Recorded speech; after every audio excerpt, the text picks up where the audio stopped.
Before diving into this incredible story, consider subscribing to the channel and hitting the bell. Every story here has something to say, and you won't want to miss a single one. In Chicago's bustling downtown, the windows of luxury boutiques glittered in the late afternoon sun. Among them, the prestigious Sterling & Company attracted attention with its sparkling jewelry and collectible watches, symbols of wealth and elegance. But behind this glittering facade lurked a social rigidity and barely concealed snobbery. Evelyn Carter, a black woman in her 40s, walked confidently toward the boutique. She wore a perfectly tailored navy suit and carried an Italian leather bag, a reflection of her refined taste and personal success. But it wasn't her wealth that defined Evelyn, it was her dignity, her intelligence, and her calm in the face of other people's judgments. As soon as she walked through the door, the manager, Victoria Blackwell, noticed her. Victoria, who came from an influential family, had grown up surrounded by luxury and the belief that only certain people deserved the best treatment. Her icy gaze fell on Evelyn with suspicion and disdain. In her mind, this customer had no place among the store's regulars. "Can I help you?" Victoria asked, her voice honeyed but sharp, like a knife hidden in a velvet glove. Evelyn smiled politely. "Yes, I would like to see some pieces for a very special gift." Victoria, aware that Evelyn's identity was completely lost on her, sized her up and down, ready to judge her every choice. She didn't know that behind that calm and collected exterior lay a woman capable of transforming humiliation into power, nor that Evelyn had the experience and support to turn the situation to her advantage. This simple visit to the store would soon become much more than just a casual visit. It would be the beginning of a lesson in dignity and revenge for Victoria, and a reminder that respect can't be bought, it must be earned. The jingling of doorbells announced Evelyn Carter's arrival at Sterling & Company. The moment she stepped through the door, air conditioning and the subtle scent of luxury perfume enveloped her. The dark wood-paneled walls and pristine glass displays reflected the light brilliantly, highlighting each piece of jewelry like a rare treasure. Victoria Blackwell, the manager, looked up from her desk and stared at her. Every move Evelyn made, from the simple adjustment of her bag to the way she scanned the windows, seemed calculated to violate the invisible rules Victoria imposed on her store. She frowned in annoyance. "Hello, can I help you?" Victoria said, her voice sharp under a mask of cordiality. Evelyn replied with a measured smile. "Yes, thank you. I would like to see some of your finest pieces. It's for a very special gift." Victoria took a step towards her, too close, as if to impose her presence and her superiority.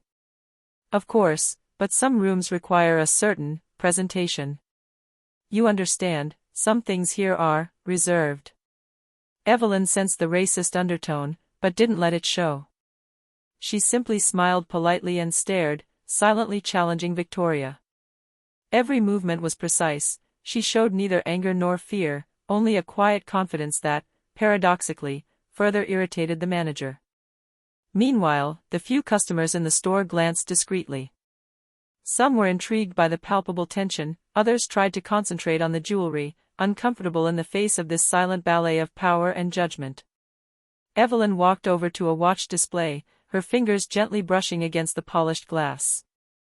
Victoria followed her like a shadow, watching every move, every breath, ready to intervene at the slightest misstep. But Evelyn remained unperturbed, aware that her calm and dignity were already more powerful weapons than Victoria's condescension. And so began the silent duel between two women, one armed with arrogance and privilege, the other with elegance, courage and the certainty that no one could dictate her worth. No sooner had Evelyn laid eyes on a diamond ring than Victoria Blackwell approached, a forced smile plastered on her face. "Oh, this room is rather special. Perhaps a little too sophisticated for you, don't you think?" she snapped, her words drenched in condescension. Evelyn raised her eyebrows, surprised by the audacity of the remark, but said nothing.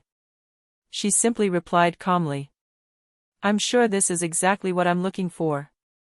Victoria chuckled softly, shaking her head as if Evelyn didn't understand the shop's rules. She gestured vaguely at some much more modest rings, implying that they were the right ones for her. "Perhaps these would be better. They're more affordable." Evelyn took a deep breath, feeling a silent anger rising within her, but her face remained impassive. She didn't want to get drawn into an aggressive exchange. She knew Victoria thrived on that kind of reaction. "Thank you, but I prefer the one I chose," she replied softly, her voice firm but polite. Victoria raised her eyebrows and tilted her head slightly, as if to examine him better, and said in a barely veiled tone, "Well, some things here require a certain social presentation. You understand?" The implication was clear. Evelyn felt every word like a blow to her dignity. But instead of retorting, she simply smiled slightly and continued to stare at the jewelry, as if Victoria didn't exist. In a corner of the store, Noah, a young employee, watched the scene uneasily. He knew this behavior was unfair, but he didn't dare intervene. The customers' gazes were becoming increasingly attentive. Some were shocked, others intrigued by Evelyn's calm demeanor in the face of Victoria's blatant arrogance. Victoria, frustrated that Evelyn wasn't submitting to her petty humiliations, decided to escalate the situation. She approached again and made a comment about the way Evelyn was holding the ring, implying that she didn't know how to handle luxury items. The customers present flinched at the subtle rudeness of the remark, but Evelyn only reacted by continuing to smile and adjusting the ring on the display. This first silent affront marked the beginning of a psychological duel. Victoria believed she could dominate through contempt and subtle racism, while Evelyn, with her calm and dignity, was already beginning to sow the seeds of a greater and more formidable revenge. Victoria Blackwell had reached the point where mere condescension was no longer enough. Every polite smile from Evelyn, every measured gesture, fueled her frustration. She moved closer, her tone becoming sharper, almost authoritarian. "You know, some people here just aren't prepared to handle coins of this value," she said, a slight sneer of superiority on her face. Evelyn stared at her calmly. Her smile was no longer merely polite, it was charged with confidence and defiance. "I am perfectly capable, thank you. I assure you that I respect your rules, but I do not accept being judged on my appearance." A silence fell over the shop. The customers, now captivated by the silent duel, watched every move. Victoria, her pride stung, shook her head and adopted a more aggressive stance. "Come now, madam, you must understand that not everyone here has the right to access certain collections." The remark was veiled, but heavy with racial undertones. Evelyn took a deep breath and, in a calm but firm voice, replied, "I'm here to make a legitimate purchase and I expect respectful treatment. If you can't guarantee that, I'll leave." Victoria burst into a sarcastic laugh. "Oh, you're leaving? Maybe it's better this way. Some people think they're owed luxury." Evelyn felt her anger rising, but controlled it perfectly. She took a step back, gathering all her dignity, and replied, "I don't think I'm owed luxury. I know my worth. And I suggest you learn some respect." Victoria, outraged by this tone of authority, pointed at her contemptuously. "Very well, if you don't want to follow my advice, you can leave. Now." Evelyn stood motionless and looked at her for a moment, her calm defying Victoria, then, without another word, turned on her heel and left the shop. Victoria's eyes shone with a mixture of rage and incomprehension. She had never encountered anyone capable of maintaining dignity in the face of her arrogance. Outside, Evelyn took a deep breath. The cool breeze from the street seemed to carry away the humiliation Victoria had inflicted on her. But deep inside her, a thought was brewing: she would not let this injustice go unchallenged. The shop didn't yet know how powerful and influential the woman she had just chased away was. Noah, observing the scene from within, felt for the first time a spark of rebellion. Perhaps one day, respect would triumph over arrogance. But for now, Evelyn had laid the first stone of her silent revenge. Evelyn walked through the door of Sterling and Company with measured steps, each movement imbued with calm and dignity. The ringing of the bell announced her departure, but this time it sounded like a silent warning. The customers present stared at her, some shocked by Victoria's attitude, others fascinated by the customer's composure. Victoria, still behind her counter, gave one last condescending look. "Very well, go away. But remember that some things are not for everyone. Evelyn didn't respond. She knew any further verbal exchange would have given Victoria the advantage she was seeking. Instead, she took a deep breath and focused on her own breathing, on her inner calm. Every step she took down the street seemed to strengthen her resolve. Outside, the sun was beginning to set, casting long shadows across the sidewalk. Evelyn felt the weight of the humiliation Victoria had tried to impose, but instead of letting it crush her, she transformed it into silent energy. Every word, every gesture from Victoria, was now just another piece on the chessboard in preparation for her revenge. In the shadows of the shop, Noah, the young clerk, watched Evelyn walk away. He had sensed Victoria's injustice and arrogance, and for the first time, he wondered if the world could change. He knew that this woman, calmly challenged and rejected, was not just a customer, she was a force to be reckoned with. Evelyn went home, considering what to do next. She could alert her husband, Michael Carter, a powerful and influential man, but she knew the impact would be greater if she used her own strategy. She wanted Victoria and the staff at Sterling and Company to understand, for themselves and everyone around them, that racism and arrogance could not triumph over dignity and quiet power. As she crossed the threshold of her elegant apartment, Evelyn smiled inwardly. The evening had barely begun, and Victoria had no idea that the humiliation she had imposed would soon backfire on her. At home, Evelyn Carter settled into her spacious apartment overlooking the city. The lights of Chicago twinkled like a carpet of stars, but inside, the room was quiet, almost silent. She sat in her leather armchair, hands clasped in her lap, and let her mind wander over the day. She relived every moment in the store, Victoria's condescending stare, her innuendos, her arrogant gestures. Evelyn still felt the sting of humiliation, but she knew she had to turn that emotion into strategy. Raw anger would only fuel the manager's game. True strength, she thought, lay in self-control and planning. She took out her notebook, a tool she used to organize her ideas and projects. She methodically jotted down. 1. Identify all the ways to expose Victoria without resorting to direct confrontation. 2. Prepare a subtle but unstoppable proof of his status and of his influence. 3. Contact discreet allies to amplify the impact of his return to the shop. 4.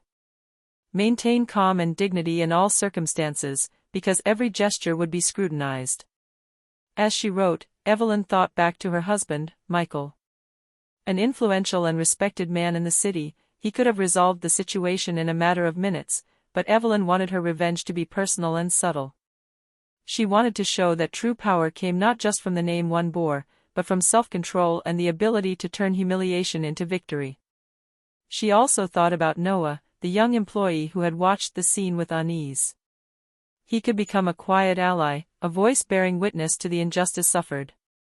She didn't know it yet, but certain invisible gestures can become powerful levers. As the night wore on, Evelyn felt her resolve strengthen.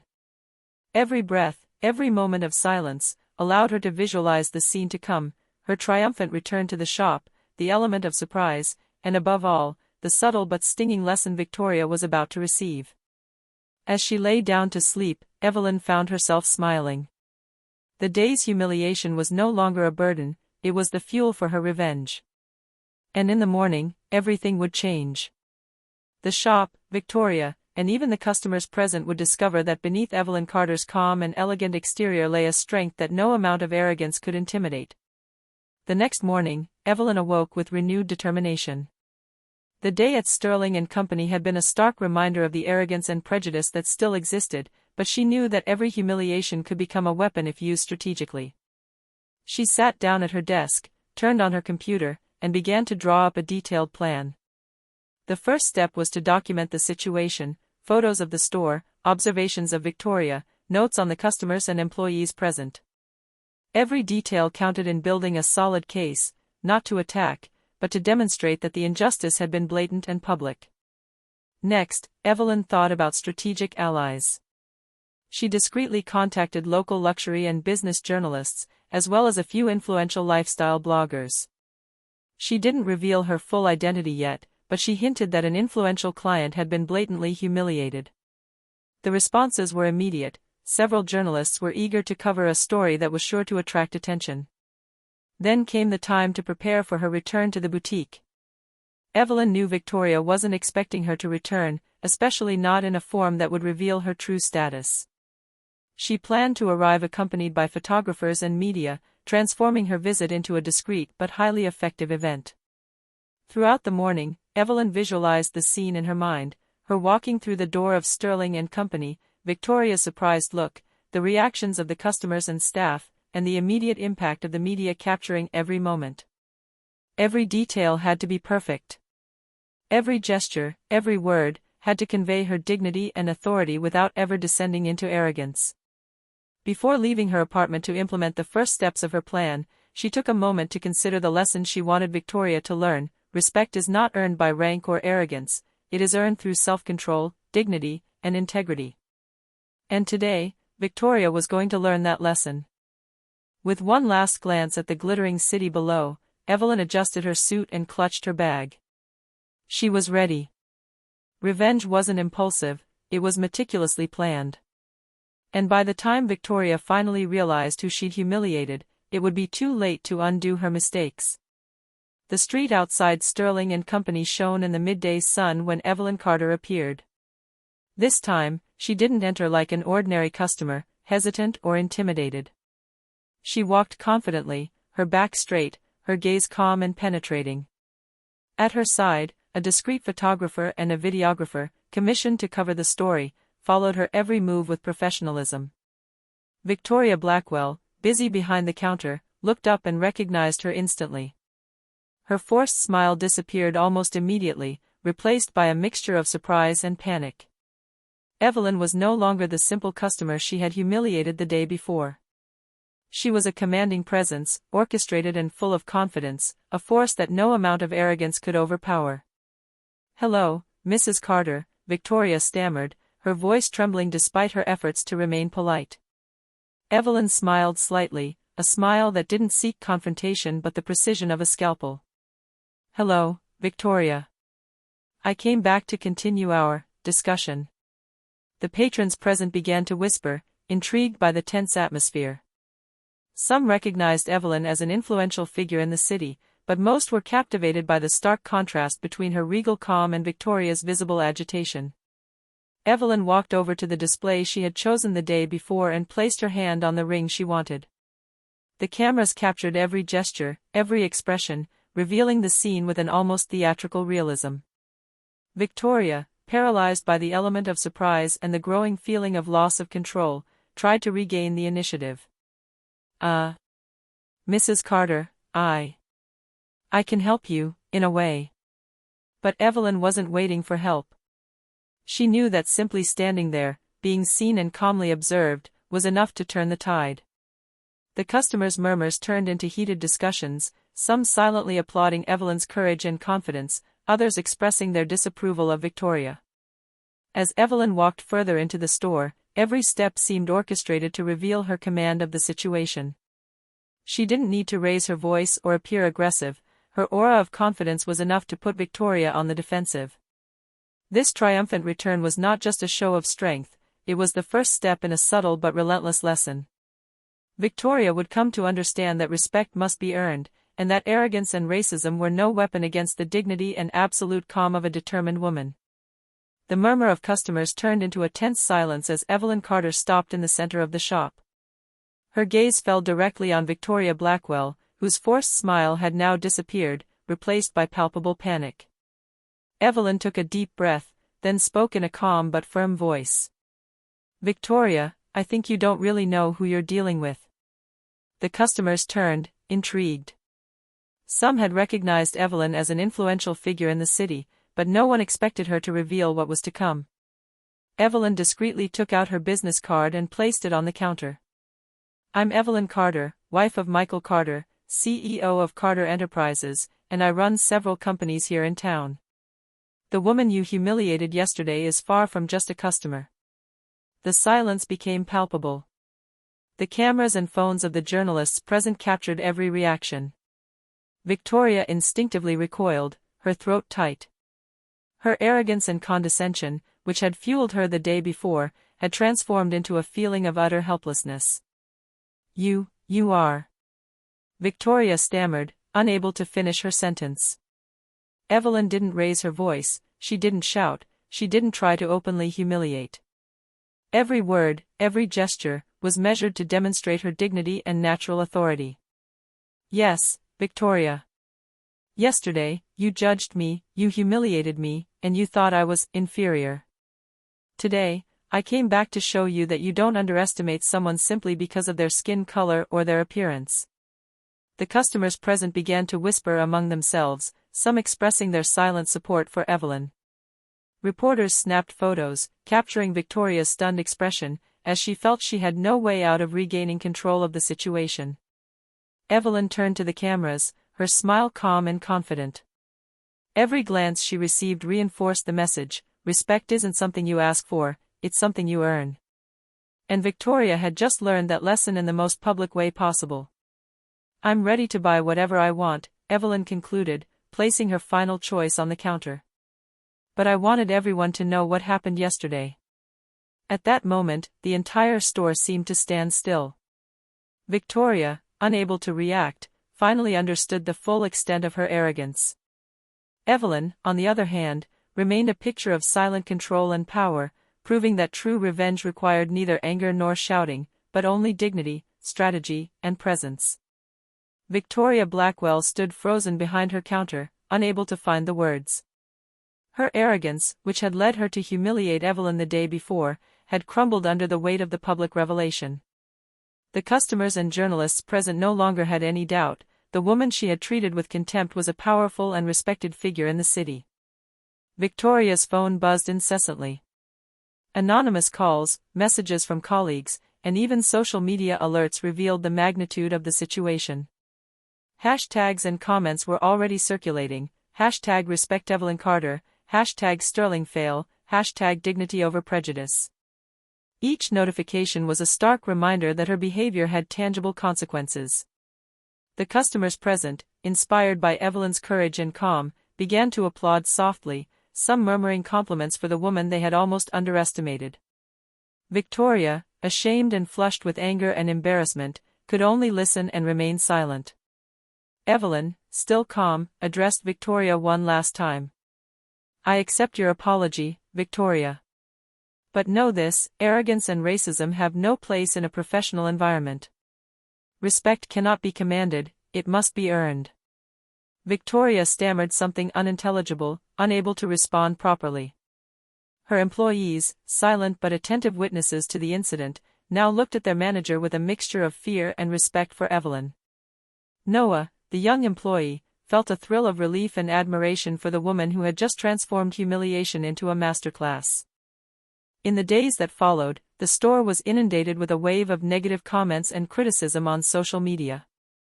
Victoria's name was associated with arrogance and intolerance, while Evelyn was celebrated for her dignity, strategy, and exemplary calm. Victoria finally understood that her actions had consequences, and that no amount of wealth or social standing could excuse contempt or racism. For the first time, she realized that true power lay in respect and self-control, qualities Evelyn had embodied throughout this confrontation. Evelyn Carter left Sterling and Company with the same calm and poise she had displayed upon entering.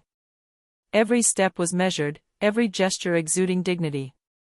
The customers and journalists present followed her with their eyes, fascinated by her elegance and poise. Victoria Blackwell, still behind the counter, stood straight but visibly shaken. She knew her reputation had suffered a monumental setback, and the lessons learned that day would remain etched in her memory. The shop had witnessed the quiet power of someone it had underestimated due to racial and social prejudice. Outside, the sun was setting, casting a golden light over the city. Evelyn inhaled deeply, letting the light breeze caress her face. Revenge hadn't been an explosion of anger, nor an aggressive confrontation, it had been a demonstration of mastery, strategy, and dignity. Every humiliation she suffered had been transformed into strength, every look of contempt into a lesson in respect. In the days that followed, the consequences for Victoria were real and immediate. Public criticism and negative reviews poured in. The store staff, impressed by Evelyn's strength and calm, began to rethink their behavior and attitudes. The manager herself had to rethink her approach to customers, realizing that arrogance and racism could no longer prevail in a world under scrutiny. Evelyn, for her part, continued her life with serenity. She had demonstrated that true power is not measured by authority or wealth, but by dignity, self-control, and the ability to transform an injustice into a universal lesson. She left behind a shop marked by the lesson, but she moved forward, free and unshaken, knowing that no arrogance could ever again distract her from her worth. And as she disappeared into the golden light of late afternoon, the murmurs in the shop turned to silent respect. Evelyn Carter had not only taken back what was hers, she had shown everyone that respect is a right, but more importantly, a lesson that must be given and received.